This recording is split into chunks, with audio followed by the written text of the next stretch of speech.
Dans la petite ville de Toulouse, au cœur d'une vallée verdoyante, vivaient 4 frères et sœurs orphelins.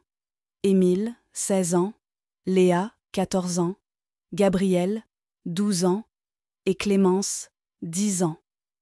Leur monde bascula un triste jour d'hiver quand un accident de la route emporta leurs parents, les laissant seuls face à un avenir incertain.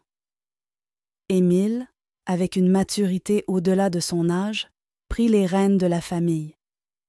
Il travaillait dur dans une boulangerie locale dès l'aube, tandis que ses frères et sœurs faisaient de leur mieux pour l'aider. Malgré les difficultés, Émile rêvait d'une vie meilleure pour eux, où chacun pourrait poursuivre ses rêves et ambitions.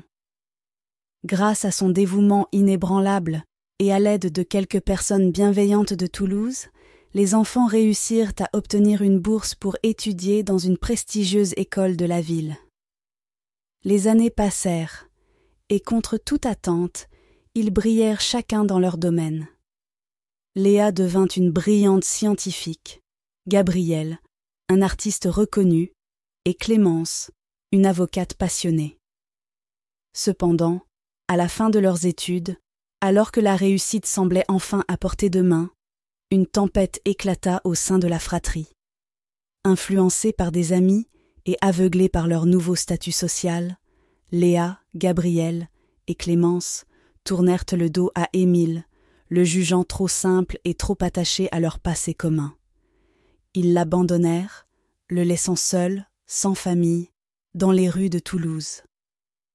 Émile, brisé mais jamais vaincu, trouva réconfort et sagesse auprès des habitants de la ville qui l'avaient toujours soutenu. Il découvrit une nouvelle famille parmi les sans-abri et les artistes de rue, apprenant à voir la beauté dans les petites choses et à trouver la joie dans la simplicité.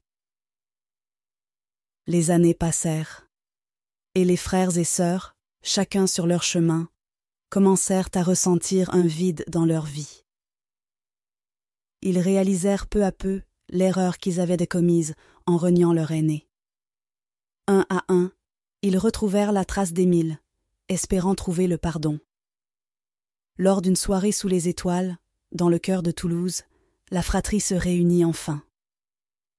Émile, avec le cœur léger mais les yeux emplis de larmes, les accueillit sans hésitation. Ils partagèrent des rires, des larmes et des souvenirs, reconstruisant les liens qui les unissaient. Dans les rues de Toulouse, où tout avait commencé et où tout avait failli se terminer, les 4 frères et sœurs comprirent que la vraie richesse ne réside pas dans les titres ou les possessions, mais dans l'amour et le soutien inconditionnel d'une famille. Ensemble, ils décidèrent de fonder une association pour aider les jeunes orphelins, leur offrant une éducation et un avenir prometteurs, dans l'espoir de briser le cycle de la solitude et de l'abandon.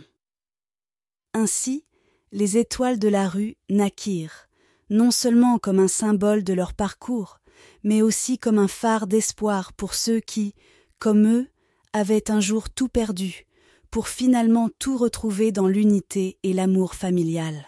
Aimez cette vidéo si elle vous a plu, partagez-la pour inspirer d'autres personnes et abonnez-vous pour recevoir des notifications à chaque nouvelle vidéo. Votre engagement nous motive à aller encore plus loin